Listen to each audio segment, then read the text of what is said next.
Quelques jours après l'attaque dans une salle de concert dans la banlieue de Moscou, 3 nouveaux suspects ont été placés en détention ce lundi, en plus des 4 personnes qui ont déjà été arrêtées et présentées à la justice dimanche.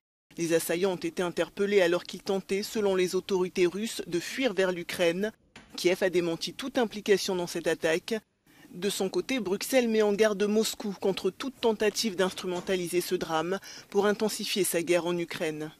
Nous appelons à les autorités russes ne utiliser pas l'attaque terroriste de Moscou comme un prétexte, comme une motivation pour augmenter l'agression illégale contre l'Ukraine, et aussi ne pas en utiliser comme un prétexte pour l'augmentation de la répression interne contre les critiques de le régime en Russie. L'attentat, revendiqué par l'État islamique, a ravivé les craintes, notamment en France.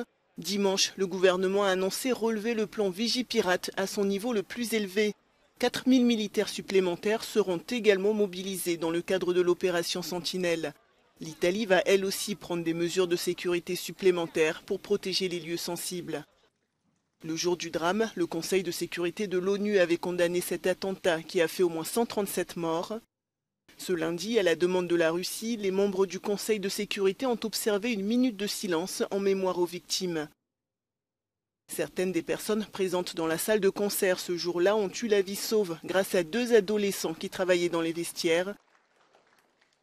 Ils ont réussi à évacuer des dizaines de spectateurs en panique vers la sortie. Un courage qui leur a valu des récompenses de la part des autorités russes.